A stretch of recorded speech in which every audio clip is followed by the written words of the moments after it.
Tony चिड़िया थी। Tony चिड़िया के शादी के 5 साल हो गए थे, लेकिन वो माँ नहीं बन पाई थी। तभी उसकी सास बबली आती है और उसे ताना मारने लगती है। तो कब मुझे अपना पोते का मुंह दिखाएगी?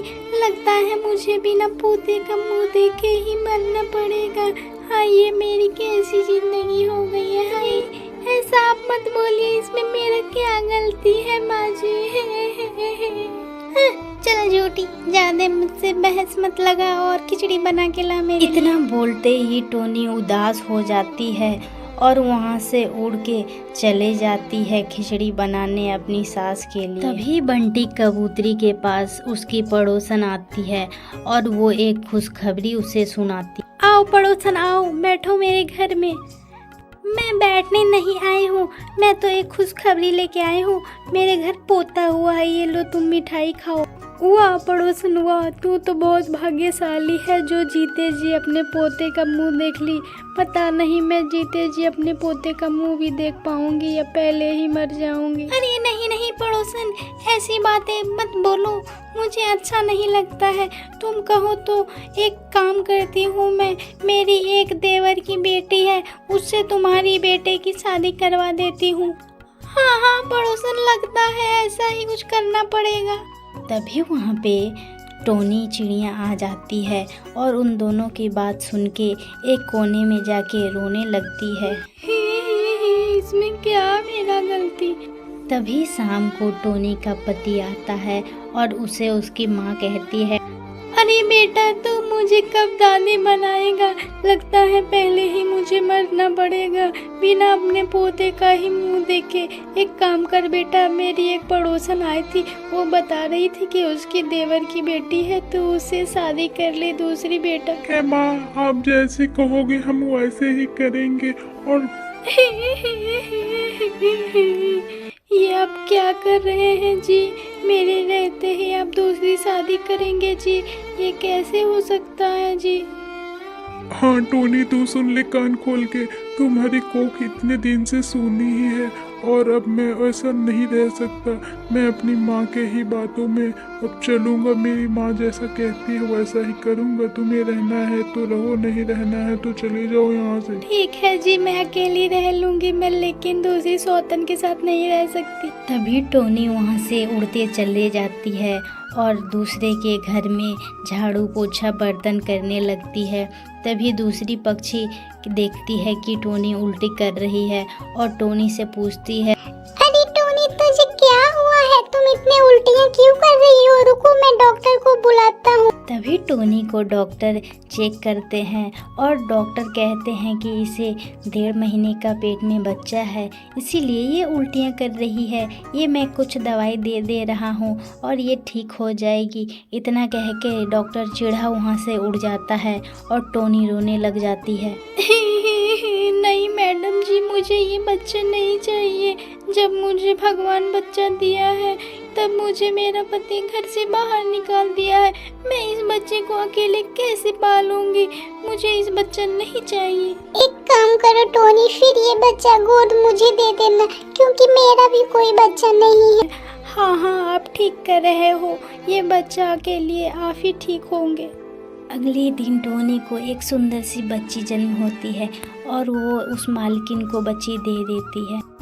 मैडम जी ये लीजिए मेरी बच्ची और इसका आप ध्यान रखिएगा। आज से मैं एक आश्रम में अपनी आगे की जिंदगी बिताऊंगी।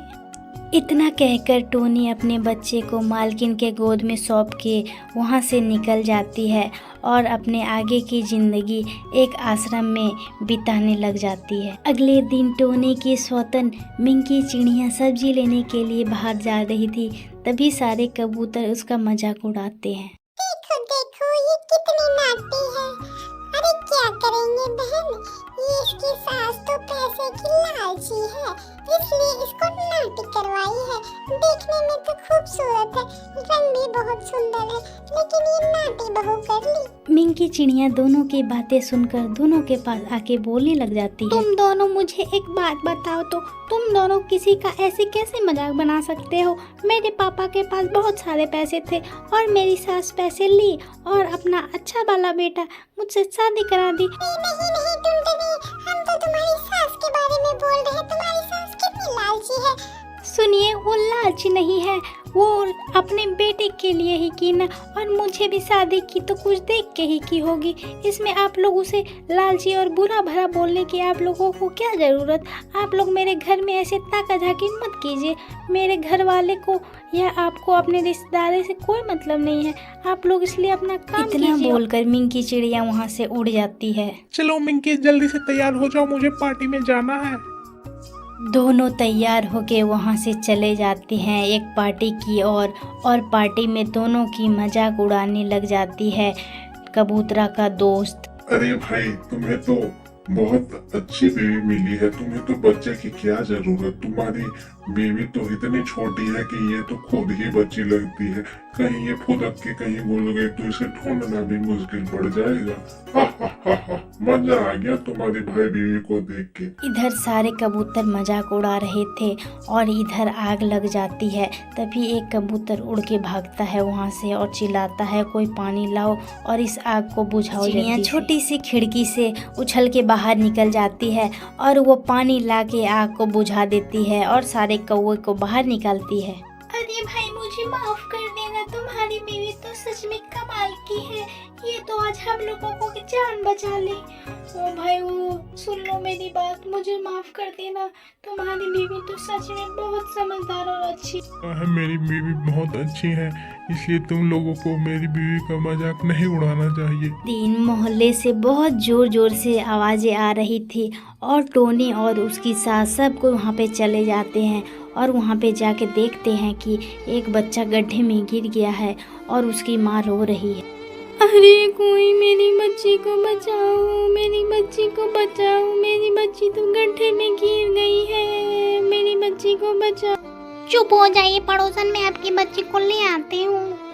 तभी नाटी सी पतली सी मिंकी चिड़िया गड्ढे में घुसती है और उस बच्चे को निकाल ले आती है वापस और उसे उसकी माँ के पास दे देती है। धन्यवाद मिंकी चिड़िया, तुमने तो आज मेरी बच्ची को बचा दी। मुझे माफ करना, मैं तुम्हारा मजाक उड़ा रही थी उस दिन।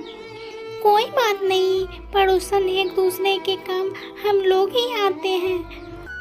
और तभी मिंकी की सास मिंकी पे गर्व करने लगती है और बोलती है, हाँ, आज मुझे अपनी बहू पे गर्व हो रहा है। इसलिए कहते हैं किसी का मजाक नहीं उड़ाना चाहिए। हर इंसान एक न एक दिन हर किसी के काम में आ ही जाता